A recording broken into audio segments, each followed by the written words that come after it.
မာတိကိုစိတ်ငြိမ်အောင်ထွက်လေဝင်လေမှတ်တယ်စိတ်တွေငါလောဘတွေပဲဖြစ်အောင်ထိန်းတယ်ဒေါသတွေပဲဖြစ်အောင်ထိန်းကာမိသန္တာလို့ဆိုတဲ့ကာမဂုဏ်အာယုစိတ်တွေထိန်းတယ်ဗျာပါဒဆိုရယ်မုန်းတီးတဲ့စိတ်တွေထိန်းအဲ့ဒီလိုနိဝရဏတရားတွေကိုယ့်ရဲ့ထဲမှာဒါတွေမရှိအောင်ဒီ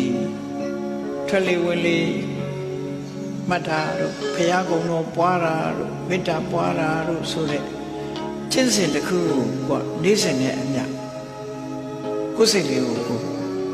တမာရီကျင့်စဉ်လေးတစ်ခုကျင့်အဲ့တမာရီကျင့်စဉ်လေးတစ်ခုကျင့်တဲ့နေရာမှာတမာရီဖြစ်ဖို့အတွက်ဝီရိယလုံးလားဆိုင်တာပါရတယ်တတိပါရဒါကြောင့်မို့တမ္မာဝါယမတမ္မာတတိတမ္မာသမာဓိဆိုသုံးခုပေါင်းထားတာအဲ့ဒီလိုသီလပြီးတဲ့အခါမှာတမာတိလောက်ရမယ်အဲ့တော့ခုနပြောတဲ့သီလကဘာကိုအကျိုးပြုတာလဲလို့ဆိုရင်ကိုချင်းသီလရှိတဲ့ပုဂ္ဂိုလ်တယောက်ဒီအနဝိသဒုက္ခအပြစ်ကင်းတဲ့ချမ်းသာကိုခံတာငါမဟုတ်တာမလုပ်ဘူးကိုယ့်ကိုပြန်တွေးလိုက်ရင်ပြစ်ကင်းကိုယ့်ကိုငါမဟုတ်တာလှုပ်ထားတာမရှိဘူးလို့ဆိုရင်ရင်ထဲမှာအေးချမ်းသွားတယ်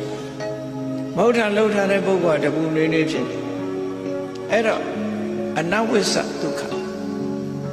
အပြစ်ကင်းတဲ့ချမ်းသာမျိုးရပြစ်ကင်းတဲ့ချမ်းသာမျိုးကိုအကြောင်းပြုပြီးတော့ချမ်းသာရင်စိတ်တည်ငြိမ်တယ်ဟောတမာတိဖြစ်လွယ်ဒီလိုဆိုလို့နော်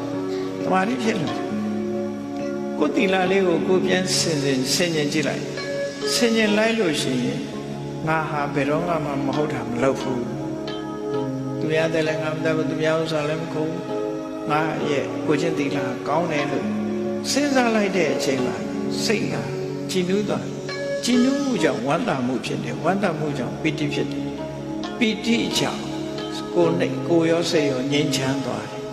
ကိုရောစိတ်ရောငြိမ်းချမ်းသွားတဲ့အခါမှာချမ်းသာတယ်ဆိုတာဖြစ်တယ်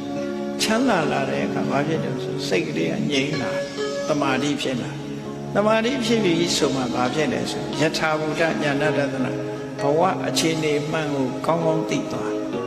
ယထာဘုဒ္ဓဉာဏထဒနာသိတယ်မြင်တယ်